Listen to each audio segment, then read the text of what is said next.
In a democracy, citizens need to be informed about policies, issues, homelessness, law enforcement, and social services. In order for people to make good decisions that affect their lives, they need to be informed. Conversations with Erroll Parker. Glenn McDonald was a former NBA player for the world champion Boston Celtics in 1974. He first got his start at Cal State Long Beach, where he was an outstanding player there. We're going to talk about his life in Long Beach and other parts of this world on our program on Conversations with Erroll Parker. Welcome to our program, Glenn. Thank you, Errol. You know, Glenn, I've known you for a long time, and you have really a fascinating story to tell. You started your high school basketball career at Jefferson High School, and you matriculated to Cal State Long Beach, and then to the Boston Celtics, won the world championship there, played in Sweden and the Philippines, and have coached in many different capacities in the NBA as well as Cal State Long Beach. Is there a common thread, Glenn, in terms of the successes, the ups and downs that you've had as a player and in life? Is there a common thread there that has allowed you to be as successful as a university employee as well as a student athlete? You know, first, glory goes to God, you know, because I've always felt that whatever happens to me is because that's the plan. You know, there's a plan, so if it's negative, I don't really get down about it. If it's positive, you know, I grace it, and you know, just say this is how it's supposed to be. But I try not to make plans, because you know you have desires to do certain things, but it's not always going to be that way. And so I try to keep a low keel, you know, an even keel, so that if something happens in a negative aspect, you know, it's not going to be the end. Because I always feel that if something happens, there's a reason why it happens. And of course you're going to be upset about it for a minute or two, you know, but it's something that the plan is, I gave you opportunity to do this, I'm taking it from you right now. Now what are you going to do? Are you just going to, you know, just hide from that point on, or are you going to look into something else and continue? And so that's the way I look at it as much as possible. So your faith has been the guiding influence in your life. Definitely. Let's kind of talk about, before we go back all the way to Jefferson High School, let's talk about the ceremony that just concluded at Long Beach State. They retired your jersey after all these years, and there was a great reunion there. How did you feel when they contacted you and told you that we're going to retire your jersey and put that up with the other Long Beach State greats? It was, I mean, it's a real feeling. I mean, honestly, because I get people to ask me about that all the time. Why isn't your jersey up there? And I tell them, you know, hey, I'm in the Hall of Fame. I'm in the Long Beach Hall of Fame. There must be a reason why my jersey's not being hung, you know, so that's just how life is. And so I never dwelled on it, but when people say it, then I say, oh, maybe my jersey should be hung up there, you know, and I kind of laugh about it, but then I just push it away, and then that's the end. But for that particular day, and you know, and for them to contact me, Andy Fee, the athletic director, had contacted me one day and just mentioned the fact, he said, hey, Glenn, I want to ask you a question, and I want to know if, you know, what your answer would be. And he just asked me, he said, would you like your number to be retired? And I said, Andy, you're joking. You know, I said, are you kidding me? And so he said, no, because there's a lot of people that just feel you should be up there. And they feel that it's been a long time, and they feel that it should have happened before.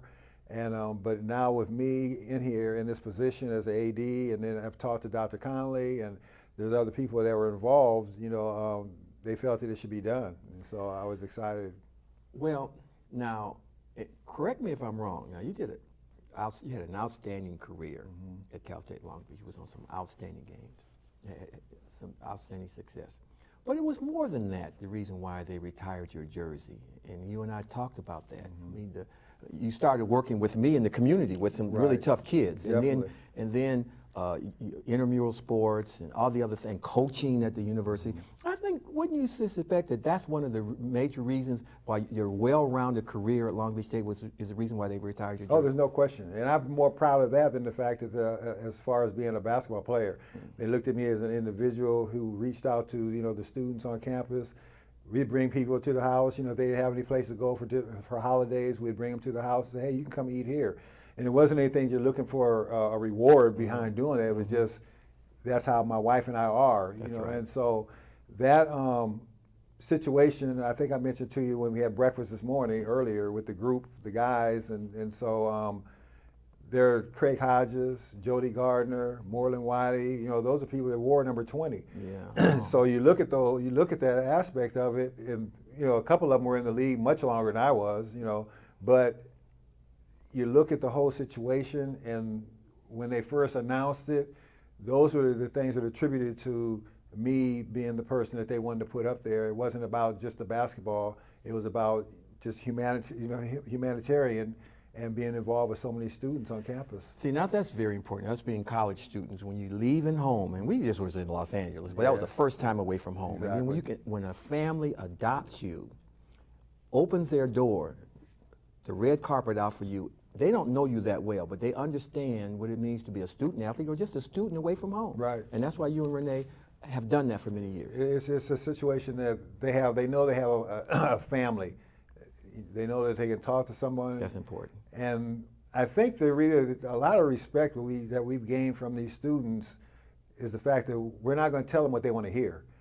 You know, when they come in with problems or whatever, or they're upset with the coaches, and you know, they're going to talk to us about them. We're not going to sit there and agree with you. Yeah, that coach should have been playing you, or you know, things like that. We're going to tell them, well, this is the reason maybe he's not playing you. Okay. These are the reasons you evidently you're not working hard enough. You know, and so even with the students, you know, in regards to their academics, Renee used to sit down with those guys, you know, and the girls, and you know, really make sure, hey, you're going to get this done. If you want to get out of here, everybody's not making it to the NBA.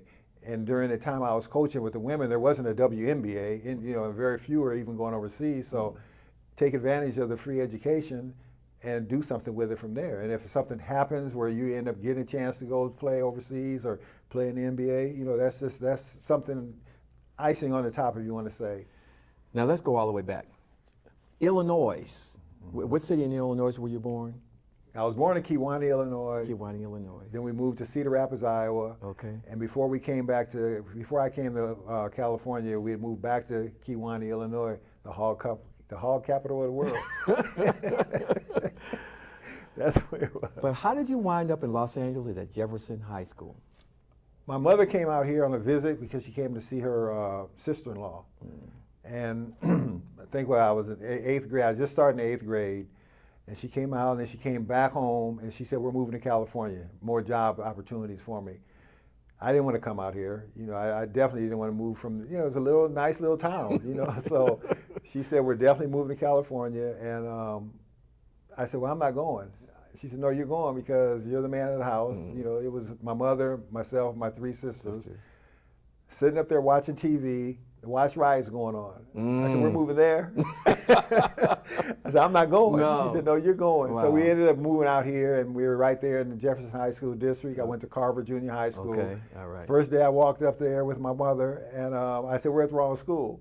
She said, what do you mean? I said, these people have beards. They have mustaches and beards. They're 8th graders. This must be a community college. There's something, you know. She said, no, Carver Junior High School. So, but anyway, you know, I was able to befriend quite a few different people. I had to change clothes real quick because I was wearing high water pants at that time. That was the style back in Illinois where I was. But that was the businessmen, a gang, that's what they wore, were high waters. Yeah. So they were asking me where I was from, and I told them I was from Kewanee, Illinois. Kewanee? I said, Kewanee. They're like, Kewanee? He said, there ain't no black people in Mexico. They thought I was talking about Tijuana. Right. So anyway, we got that all squared up. And you know, How'd you start playing basketball? That was just something that I did when I was just back in Illinois. I just started playing a little bit. You know, every now and then I'd play, and there were a couple guys that played on it was a high school called Weathersfield High School in Kewanee, and there were a couple young men that played there, and they were really good, you know, and so I used to just go out and just play with them. And but when we came to California, I wasn't going to play any sports at all. No. Why? Because that was punishment to my mother. Oh, trying to get back at it. Yeah, because she loved me to play sports. She liked the fact that I played. You didn't want to be out here. And since I didn't want to be out here, I told her I'm not playing any organized sports. So I would play at the playground, that type of stuff. And then a couple guys told me one day, asked me when they knew I was coming to Jeff, and they were wondering if I was going to play. And I said, nope. And then they told me I couldn't make that's all right, you probably won't make our C team. Challenged you. Yeah, they did. And I just kept thinking about that up until the day of the tryouts. And so I tried out. And ended up, they thought I was trying out for the C team, and I tried out for the varsity and made the varsity, became a starter that same year, and then it just kind of rolled from there. How did you get to Long Beach State? Long Beach State, Sam Robinson, he was a person because he was from Jeff, and he thought that'd be a good, good fit. You wanted to go to the big time schools. Mm-hmm. I was getting recruited by pretty much everybody, and but then it was about I always wanted to beat UCLA because I was an underdog kind of guy, and so when Long Beach came in, and Tark, and I heard what he was doing, and the program was getting built, and that was one of the reasons I ended up going to Long Beach in the long run, because I thought I was going to go to USC, but Bruce Clark told me, He's one of your teammates. He was one of my teammates, and he was at USC already, and he just didn't fit. He felt that wasn't going to be a good fit for me, Okay. And I think really just that bubble of South Central where I lived, I hadn't really been out of there anyway, and then when I got a chance to see Long Beach, it was like, I think that's the place I really. Well, it's a funny go. story because we've been friends for a long time. You were saying, "Well, do I have to go to class? Yeah. I came here to play basketball." Yeah, but you had to go to class, Yeah. and so that was kind of a revelation to you. You had to knuckle down. It had to knuckle down, and then Coach Hansen, he had sat me down and explained to me that no, because I'd kind of fell off in my classes when I was in high school, and he was telling me, you're getting recruited by all these schools, you're not going to be able to go to the class because you're not going to be able to prove that you can do the work. That's Hansen, your My high school high basketball coach. Okay. And that's when I asked him, what are you talking about? I'm going to play basketball. I'm not going to school. I'm going to play basketball. And the thing with that was because every single person that used to go to get the scholarships never talked about school. They all talked about basketball. And so I thought that a basketball scholarship, you go ahead, you play basketball, you practice basketball, kind of like the Olympics, that's all you do, And so finally when he sat me down and explained what was going on, I'm like, so I need to buckle down again. Well, you need to buckle down again, and then you had to buckle down in college, too. Yeah, The classes were more demanding. Yeah, it was, exactly. So you decided to come to Long Beach, and you played on some great teams. Great Now, teams. For 4 years, 3 years, because you played freshman basketball. What was the greatest team in Long Beach State that you played for? Honestly, my senior year, the team, the 73-74 team, that's when Lute was the head coach. That's right, Lute Olson. Lute Olson was the head coach, and but we had Roscoe, Clifton Pondexter, Leonard Gray, myself, Rick Aberek, Bobby Gross, Kyle Jackson. We had a group of people that could play. And what was your record when y'all? 24-2. Now, who'd you lose to? We lost to Marquette by 1, and we lost at Marquette, and we lost to Colorado by 1 at Colorado, where Luke forgot to have them leave us some oxygen on our bench. Yeah. Okay. But anyway, that was the greatest team we involved with, and just had fun with the team. Not just the fact that we were good, we had fun together. Now, that was Lute Olson, but you did play for Tark, though, in your first couple of years. Yeah. Tell us about being coached by Jerry Tarkanian. Tark was kind of like we had talked before a little bit. Tark was driven. He wanted to beat UCLA. He wanted to be one of the top teams in the country. And so he was the kind of person that he'd work you hard. He'd work you hard. But at the same time, he would recruit over you. Just the fact that he's trying to get the best players he can get. So that was the pressure right there in itself. Just playing hard, working hard every single day, trying to improve every day. Otherwise, you're gonna be out. That's right. You're gonna be sitting on the bench. Lute was a little different. First of all, Lute was more demanding in the sense of respect. He wanted that respect from you at the same time. And so, he was hard driven. He drove us hard, but he would kind of set it up where you could tell he was setting it up because he only stayed 1 year, but just the way he would recruit, it was like, these guys are ahead of you, you're going to earn your way. After they leave, then you'll take over, that type of platoon system in that sense as far as the recruiting. Now, in the second half of our program, we're going to talk about post-Long Beach State. You went to play for the world champion Boston Celtics. You went over and played in Sweden and the Philippines. And we're going to talk a little about your family. We're visiting with Glenn McDonald, who is a legend here in the city of Long Beach, played at Cal State Long Beach, played for the Boston Celtics, and coached in many capacities. We'll be right back after and talk about the other part of his life after Long Beach State, after these messages. In a democracy, citizens need to be informed about policies, issues, homelessness, law enforcement, and social services. In order for people to make good decisions that affect their lives, they need to be informed. Conversations with Erroll Parker. Welcome back to Conversations with Erroll Parker. We're interviewing Glenn McDonald, who's a former NBA star with the Boston Celtics, World Championship Boston Celtics in '74, and he recently had his jersey retired at Cal State Long Beach. Glenn, you had great days at Cal State Long Beach. The Boston Celtics drafted you to play for them, and you were in one of the most exciting games ever witnessed by the NBA. How did it feel to hit one of the key shots to keep that game going? I remember seeing it on television. I was up in San Francisco, and I went crazy when you hit the shot. But tell us about that basketball game. I played a little bit earlier in the game, actually, and probably about 8 to 10 minutes, and then I didn't see any more action. And then we went into the first overtime, the second overtime, third overtime. One of the key players, Paul Silas, had fouled out, and you know how you always say, just be ready, no matter what you tell your kids and everything. Always be ready. You never know when you're going to get called on, or when you get called on, you want to be able to be positive and not go out there and do something negative.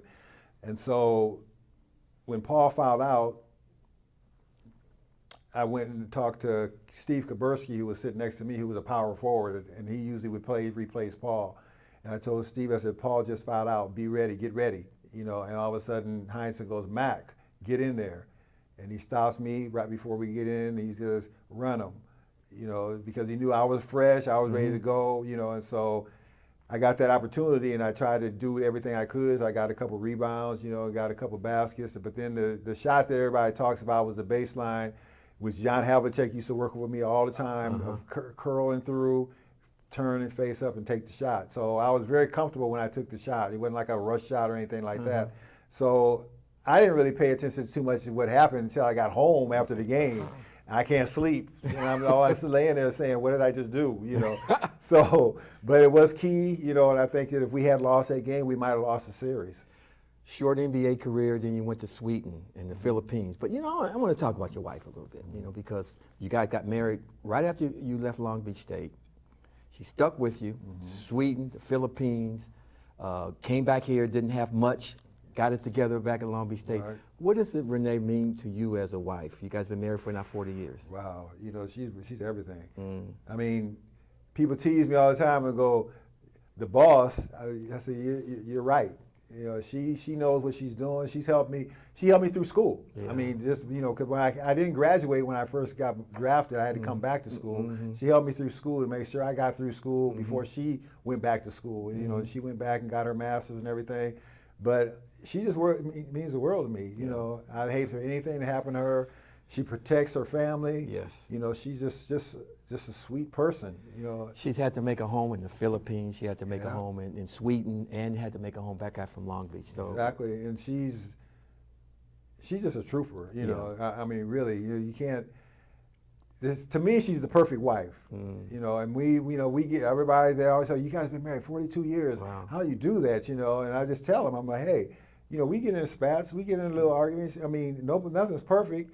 I said, "But me being the man, I'm always going to get the last word. And that's okay, honey." Well, on a personal note, I'm not going to mention the fact that we came back from Las Vegas on a half a tank. And couldn't stop nowhere, just to do some things. Well, we won't go into that, but anyway.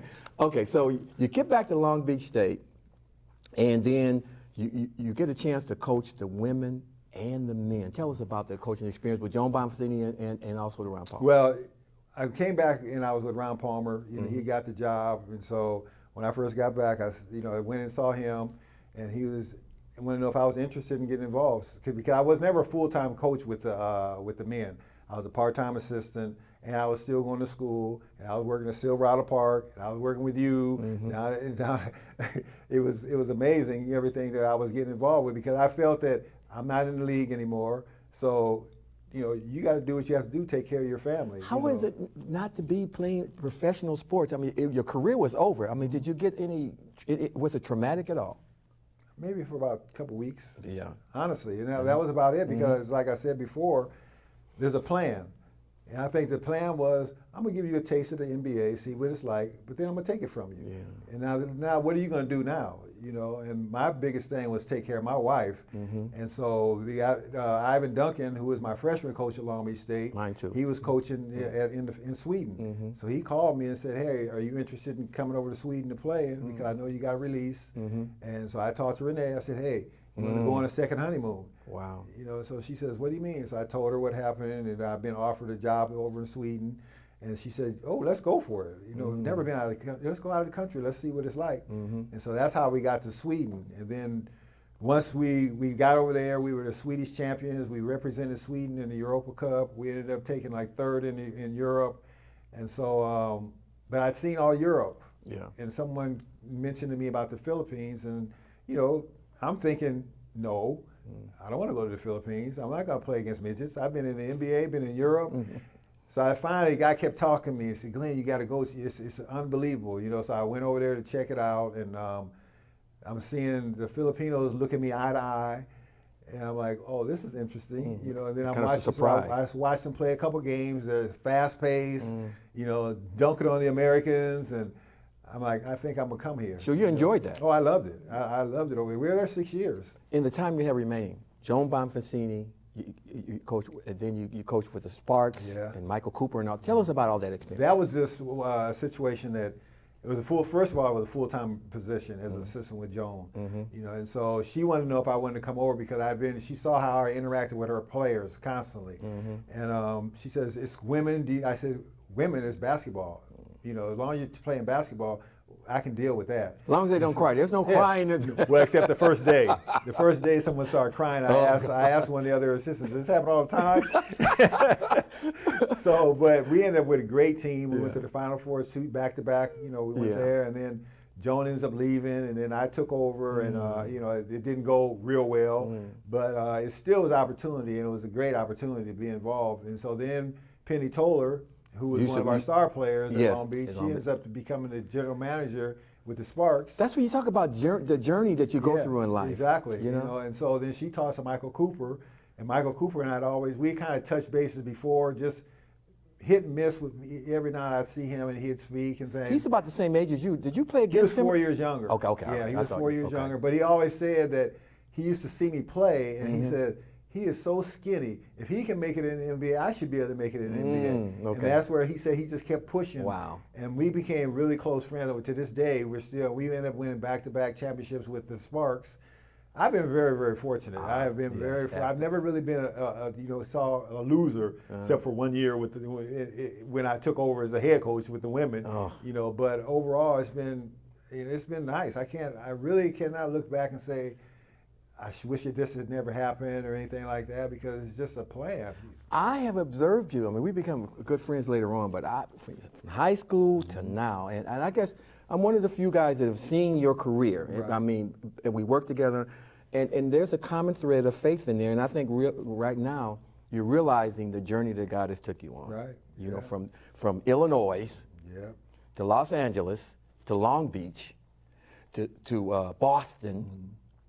Brief stint in Phoenix, Sweden, Philippines, back to Long Beach. That's quite a journey. It's been a journey, but you know, the big thing to me, like they say, it's a cliche, whatever it is, but you know, I truly believe in treat people the way you want to be treated. And even if it becomes, you know, a negative the way they would treat you, you know, you just kind of bypass that. You know, they'll learn that, you know, if you're going to treat people a certain way, then it's going to come back at you. And so, you know, I really try to respect everybody. It takes me a time to analyze different people, because I don't just become your friend right away, you know, but I will watch and see what the kind of person this is, if I want to be around that kind of person. But you treat people the way, you know, you want them to treat you, and I think that everything kind of works out from there. The last thing I want to say now, I've lived a long time. I've lived 68 years. And I can say this, I have never heard anyone say anything negative about Glenn McDonald, and that's quite a testimony. That's never. I've heard people, some great people, they say, "Oh yeah, well, you know, blah blah blah." Never, as long as I've known you, no one has ever said anything negative, and that's quite an accomplishment, Glenn. It is. It really is. My wife, Renee, she'll say, Oh yeah, I have an answer.